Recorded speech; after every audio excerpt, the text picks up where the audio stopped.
was the wreckage of the person that I was, who wore his heart again, his torn and battered shoes. A honest salesman's what I'm angling to become. Ain't got no snake oil to move, I got a new groove. And that's a clip from New Groove by Austin Archer from his album, Beautiful Things. He's my guest today on Zen Sammich. You're listening to Zen Sammich, a podcast that encourages mindfulness, gratitude, and hopefully an occasional laugh. I'm Mark Reed, a former college professor and lawyer. Now I live in the countryside of Japan, make traditional Japanese paper, and try to make myself and the world a little better today than it was yesterday. I'm here twice a week, either with research and observations, or talking with inspiring, artistic, and influential people. The idea is to bring some calm and kindness to the world and help you do the same. Hey, here we are. Austin Archer is an all-around content creator. And what do I mean by all around? Well, he is a bit of everything. It's quite impressive and entertaining and even inspiring. He's an actor, a comedian, a singer-songwriter. All three of those personas come across in his videos. One of his latest albums is called Beautiful Things, and that's his videos are funny, but this is he's a real musician. He's the real deal. Just take a listen and you'll agree, I'm sure. He's a director, a choreographer, a scriptwriter. He is even a podcaster at times. His videos range from very insightful but humorous political and social commentary to simple fun videos made with his nephews, to a few that are more on the serious and personal side. His biggest platform is TikTok, with over 614,000 followers as of today. That changed. I looked it up last night, and it's already a few thousand from last night. It is actually 500 more from this morning. And I mean, hey, man, you're going to get about 10 more when this bad boy comes out. Trust me. So I'm ready. Yeah. So that's 614,000 followers with 11.7 million likes. Yes, you heard me correctly. I did not misspeak. That's 11.7 million. That's just TikTok. You can check him out on Instagram and YouTube as well. I'll put a link to his bio link that will get you to everywhere he is in the show notes. Trust me, if you're not currently following your pal Austin, you will want to after today. And if you like podcasts, which is if you've made it this far, I assume you do, check out People Pleaser with Austin Archer. I will link that as well. Welcome to the show, Austin. Hey, that was a hell of an intro. That was real good. I like listening to the intro. I always do the intro on my show for the guests when they're not around, and I should maybe let them be around to listen to it because it's nice. But I also kind of like surprising them that when they listen to the show, they're going to be like, oh, how about that? Well, I like to let guests know that I did the research. Like some podcasts these days, you just show up and they're like, well, hey, so what do you do again? I do actually dig a little deep and find out who you are before I have you on. So yeah, there you go. Well, yeah, that's my first question, man. How do you have the time? How do you do all this stuff? I can barely keep up with this one podcast. Who the fuck knows, man? I don't know. Every time I add a new thing onto it, I always think no, Austin, don't do that. And then somehow it works out. Okay. The most recent thing that I added was Patreon. And now I have to make Patreon exclusive content just for the people who support me there. Yeah. And luckily they're okay if I only post once every other week. Just checking in on them, and I'll do things I'll post a video that I'm not sure about posting to TikTok, and I'll let them see it on to Patreon. Test it out. And I'll be like, hey, what do you guys think about this? Do you think that maybe I'm this is off the mark, or what do you think about this? And I'll get their feedback on it or something. And that's it's because it's hard for me to make content with all the places that I make content for. It's hard for me to make content for just a handful of people, right. But I have to remind myself they're the people who are giving me money to do that too. Right. But it's when I first started that, I just was I don't know how I'm going to find the time to do make extra. sure that I'm already doing TikTok, Instagram, Twitter, YouTube, and the podcast, and also making music, and also trying to make a movie right now. Wow. And yeah, man, I don't know. Well, I mean, I stopped, I have to market this podcast, and I Mhm. stopped it for social, because I had studied how to do it and what to do. And a lot of the advice was saying, like, don't try to go everywhere, like master like 3 social media platforms, be really great at whatever they are, whether it's TikTok or Twitter or whatever, be great at that, but don't try to do them all, And so I'm not even on TikTok. I found you Mhm. somewhere else, but so I don't see how you keep up with that alone. Never mind the music you create. And so what's a day in the life of Austin Archer like then? What do you get up and you? I struggle to get myself out of bed every morning, and I'm supposed to meditate and pray first thing in the morning. I'm a recovering alcoholic, and I'm supposed to do that every morning. I don't always do it. I sometimes do. I'm better on the days that I do. I'm supposed to, just for my health, maybe do a little yoga and a little exercise to get Mm, myself going. When I'm doing well, that's what I'm doing in the morning. I'm waking up, I'm doing a little yoga, I'm meditating. When I'm not, when I'm kind of just like surviving, like I am sort of right now, I drag my ass out of bed around like 10:30 after sitting in bed for a long time scrolling the internet and mm. responding to all the comments from the day before, and probably responding to too many trolls, and like not blocking enough people. And then I get going. I get up, I have some breakfast, uh, and I sit down. I look at my emails. I'm the creative lead for a company called Creatorhood that makes branded content for different brands, and we also like connect influencers with brands and things like that. And so I usually have a lot of like work emails to go through first thing in the morning. And usually that day I'll have like a video that needs to be posted for one of our brands that we manage. So I'll have to either like figure out what we're posting that day, or I'll have to like make it. I have to make the video. And then I usually I'll have a video that either I made the day before that will go up that morning, uh, or I'll make a video that day that will post that afternoon or evening for my personal account. And then depending on the day of week, I do different things. So like Monday, um, I edit my podcast and send it to my audio engineer so that he can mix and master it. Oh, Um, nice. I got to get one of Sunday, those. yeah. It helps a lot with having someone else take care of that end of it and just helping it sound good on the back end. But then Sunday, I do a live show on TikTok every week. I record the intro and outro to my podcast live on TikTok. Wednesday, I generally release my podcast and try to record new guests for the next episode. Um, and there's just different like daily activities, but basically it's just every day I'm just making Yeah. shit. Do you take a day off? No, I wish. Even when I go on vacation, I bring my work with me. If I'm out of town doing something, like I was just out of town for a few weeks shooting a movie in Utah, and I gotta find time during the day to like make an easy piece of content, whether it's me like responding to a comment or something that's easy, or doing a duet on TikTok or something, or even just posting things to my story on Instagram. Like I've got to stay active. I have a big audience, but it's not so big, and I haven't been around for long enough that I can like go away and come back.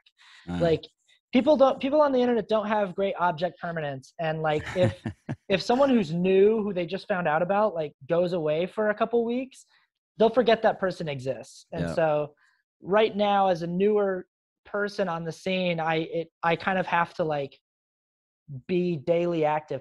Now, saying that I don't take days off doesn't mean that I don't have easier days than I have easy days. I have Mm. days where I do like 2 things, where I like make a video and like maybe like have a work phone call, and it's like 3 hours of work that day, Right. you know? Well, and But I think part of it, for me at least, is I mean, this is not my primary source of income, but I have a Patreon page as well, and so I try to put extra content there as yeah. well. But the thing is, I enjoy this, so it doesn't feel like work. So I imagine it's the Mhm. same for you. I mean, yeah, I mean, you're editing's no fun. Sitting here editing a video for 4 hours, a 30-minute video or something, that's not a lot of fun. But for the most part, the content creation or preparing for this interview, for example, I enjoy that stuff. So even if I'm not getting paid a whole lot for this right now, it's I don't consider it work that much. I would imagine some of that's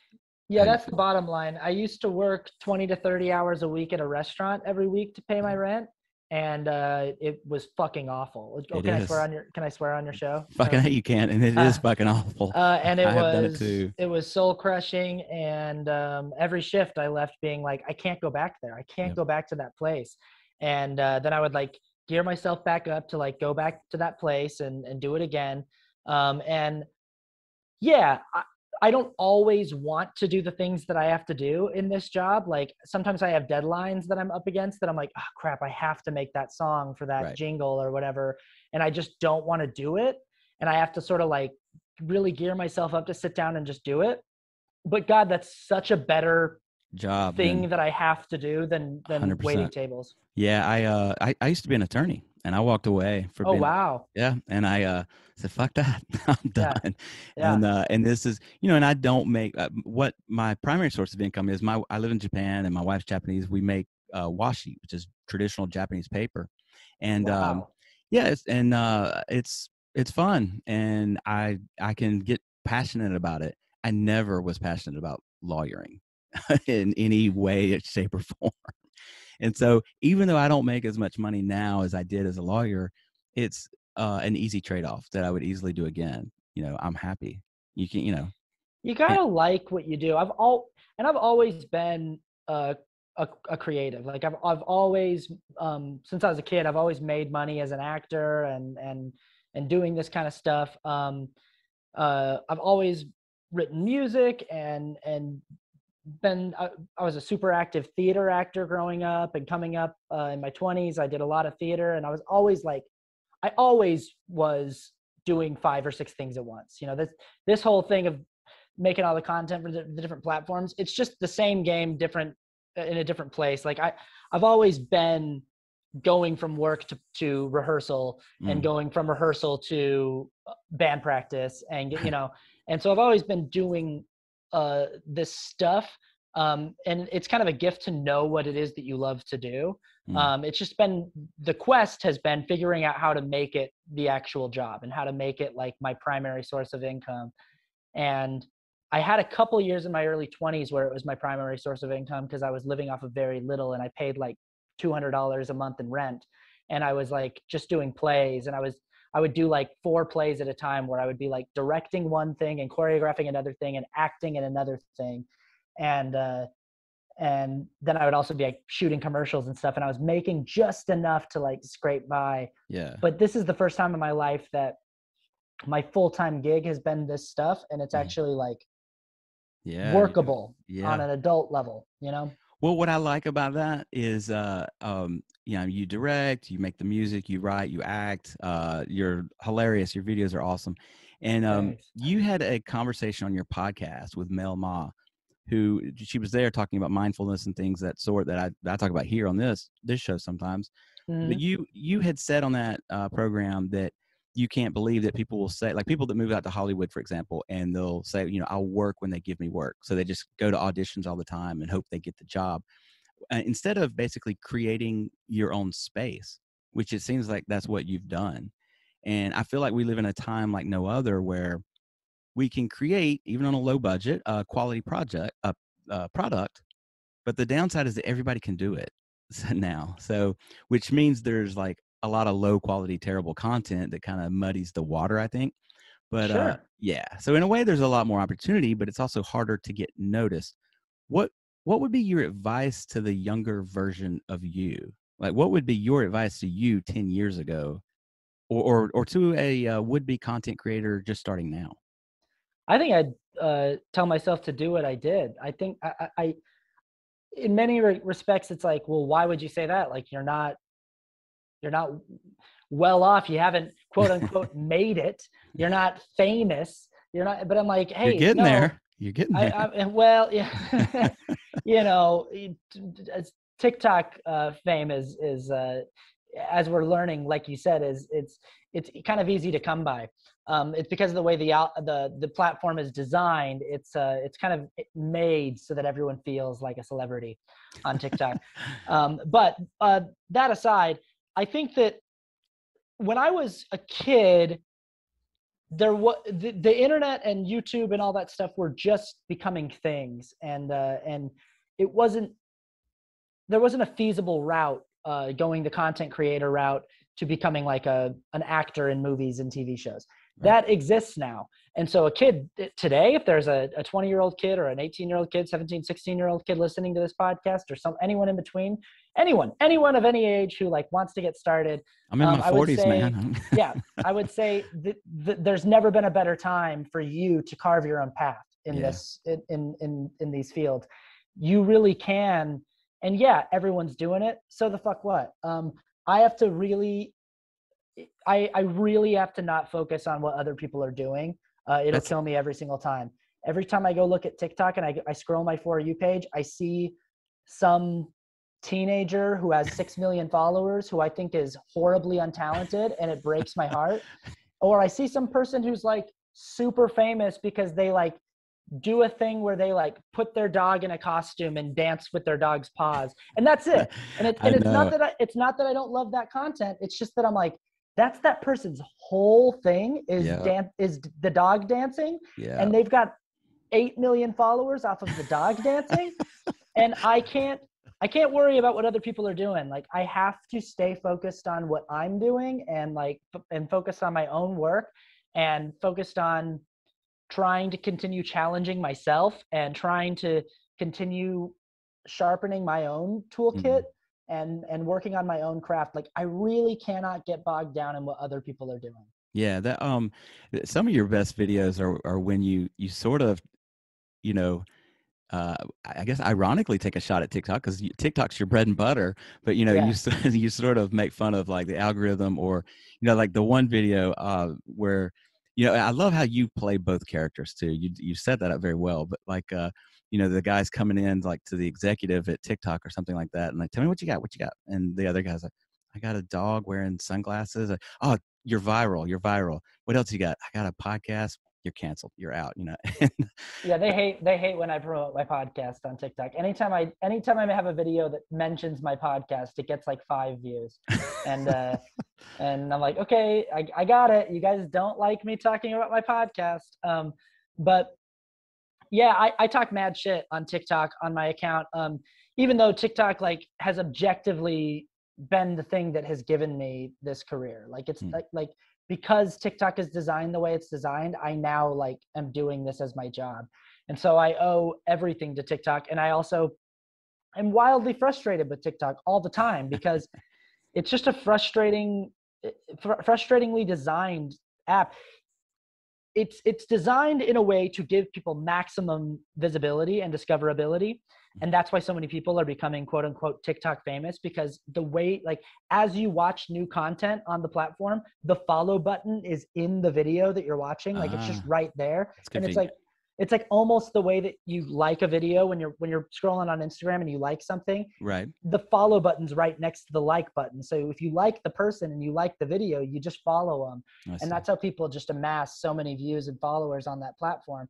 And it's so, in one respect, it's a really brilliant design for a platform like this, for a video sharing app. And but in the other respect, they've got all this algorithmic stuff where it's like, I have no way to measure what's going to do well and what's not going to do well on my page. I have zero control. So that video of being like, you're viral, you're a sensation. Right. And then the next video, like, you're out of here. Because the other thing that they will do is they will ban people.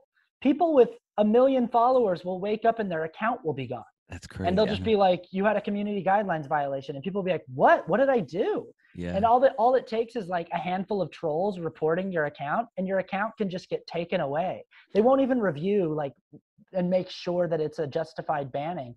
And so I'm sitting here with 614,000 followers, and I'm like, it could be taken away literally tomorrow. And I'm surprised it hasn't been already, because of the way I go after conservatives and stuff like that. Yeah, that was. I wanted to ask, like the MAGAs, like, do they not go after you, or do you get, Oh, are you? they absolutely. I mean, they're in my comments, and they're definitely coming for me in my comments. I've only had a few videos pulled for community guidelines violations, and I haven't even bothered like appealing it. I've just been like, whatever. But my go-to move right now is blocking people who look like they would be the kind of person that would report me. Yeah. So if anyone shows up in my comments who's like pressed or mad about something I said in a video, instead of responding to them or trying to like debate them, I just block them. Because I can't trust that those people won't get me deplatformed.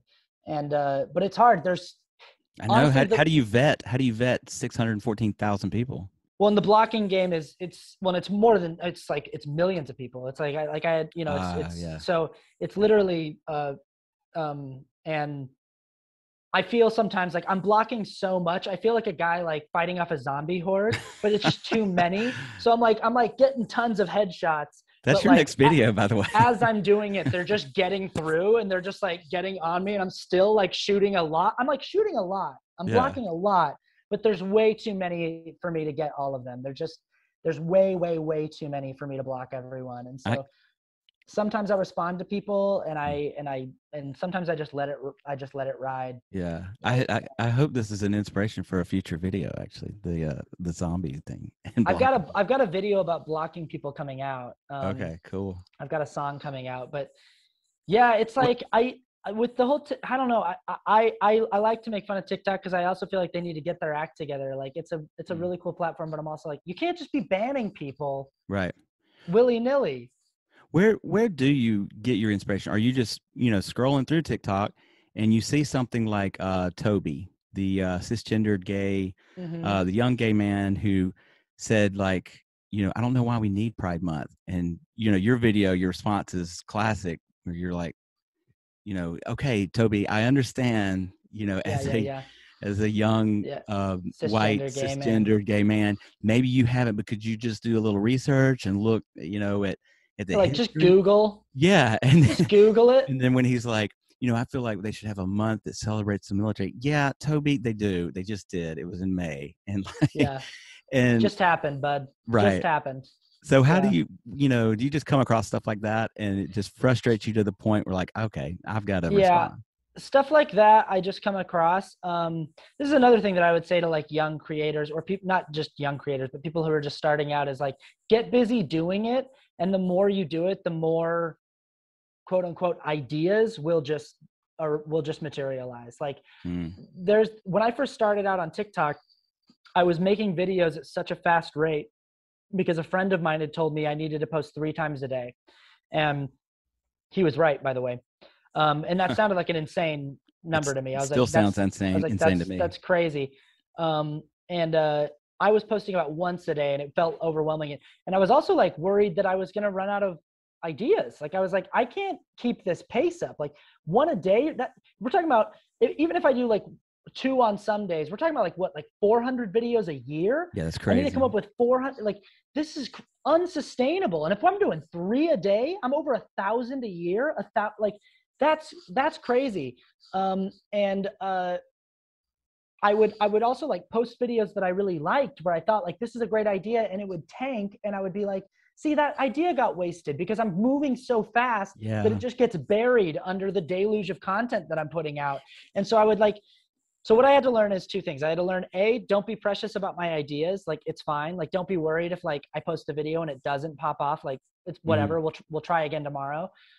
So don't get too precious about, and I still struggle with that because I still have some videos that I'm like, I swear to God, this is one of the funniest things I've ever done. And it's been seen by like 5,000 people. And I'm just like, how come no one's seen this video? And I feel that way about my podcast. I'm like, which one is it? I might've seen it. Which one is it? Oh, I don't know. They're you're saying like they're just an example. I have seen some of yours and I'm like, why hasn't this blown up like the congratulations video? Like I can't remember how many views your Tucker Carlson song got. It got a lot, but I was like, but the congratulations video is fantastic. I mean, the congratulations video has almost 18 million views across different platforms. The Tucker Carlson video never broke 1 million, but it's like, The Tucker Carlson video, actually, well, if you combine the Tucker Carlson video views from the first time I posted it and the second time I posted it, it's probably been seen over 1 million times. But like, Well, how much does the like congratulations video pull over the line the other ones? Like I feel the same way about my podcast. Sometimes I'll have like a great episode with somebody like you, or I have solos sometimes, and it didn't get as many downloads as I had hoped for. But my feeling is sort of like, well, when someone else discovers me down the line, like someone that's, say, an Austin Archer fan, and they come over and they hear this show and they're like, hey, well, let me check this guy out. Then they can go back and find that content. So yeah, absolutely. People, I get comments on old videos all the time from new followers. Like a new follower who really likes my content and they want to like go digging. They want to like dig down, scroll down deep into the, into the, we want to go back 6, 7, 8, 9, 10 months, you know, and like really find some gold. And I'll get like random comments on old videos. And I like that. Like people are going back and watching and finding the old stuff. But yeah, the two things I was going to say is, don't get precious about your ideas. Don't worry about it. Move on. And also just get busy doing it and keep doing it, because the more you do it, the better you'll get at it. And also the more ideas just generate. TikTok, by the way, as an app is an idea generator. Like if I'm ever stumped or I don't know what I want to make, or I'm feeling uninspired or uncreative, I go and scroll the For You page for like 15 minutes and stuff pops up. Either there's a trending sound that I'm like, oh, that's funny, I could use that, and I could like repurpose that for my own purposes. Or there's a person like Toby that pops up that I'm like, shit, I got to respond to this kid. right. And I don't always respond to conservatives. People send me a lot of videos of conservatives that they're like, please respond to this person. And honestly, I don't always have the emotional bandwidth for it. Like it takes a lot. It really, sometimes I just am like, I can't Right. with that person. And then sometimes like, if I can really see a clear argument to be made in response to what they're saying, if I can really see, if it like stirs in me, like if I start talking to myself while I'm watching the video and I'm like responding to the person like already, then I'm Right. like, cool, I got my response. But I don't, and that's the other thing I would say. The third thing is like, don't force anything. Just sort of like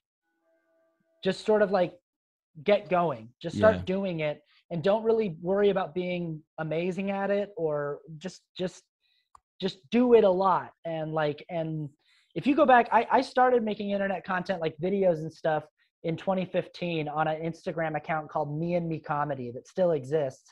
And you can go and look at those videos and see that like it's all the quality of me doing you talked about me playing both the characters. It started on Me and Me Comedy. So Okay. the idea was like me doing sketches with myself. And the quality of those videos is severely lower than how it currently is. Yeah. But you see the progression of like, I started doing that and it was these little simple ideas and it's progressed, you know? That's awesome. Yeah. Yeah. You know, something you said before, I think kind of segues to the next thing I wanted to ask you about. You were talking about people sending you like, you know, MAGA people and you asking you to respond to them. And sometimes you're like, I can't, or, I don't have the emotional investment in this guy or whatever to do that.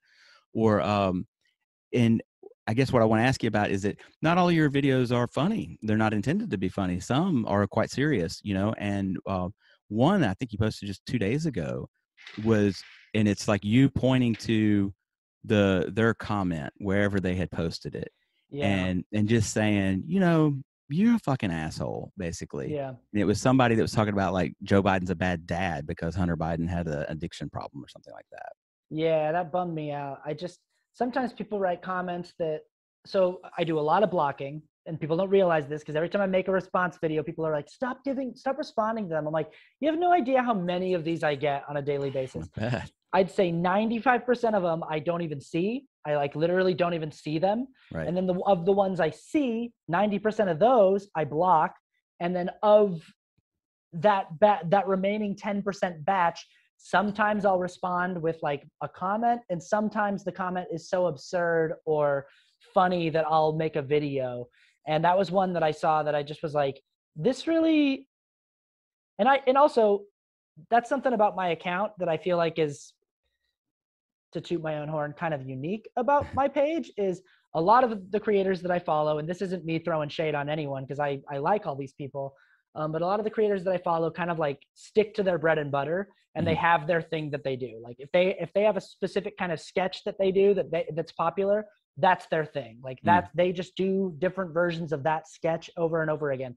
Or if they're a person who makes parody songs, like that's their account. It's just parody songs. It's nothing else. It's just parody songs. Or like, you know, like people find their niche. On my account, I feel like there's quite a variety of different looks. Like Without you're going to get the parody songs, you're going to get the response videos, you're going to get the sketches where it's me talking to myself. You're going to get me, like you said, hanging out with my nieces and nephews or something, hanging out with my family. And then sometimes you're going to see me be a little bit emotionally raw. Like I saw that comment and I was like, I was like, yeah. I wanted to bring up one more video that I saw that was quite serious, and I think it's awesome because I think people do struggle with it. You sort of openly admitted having to deal with anxiety sometimes, and that you were having I think it was a dental procedure, and you couldn't do it in California under anesthesia, so you had to go back to Utah to have it done. Yeah. And you know, I thought it was great that you were sort of vulnerable and open about that.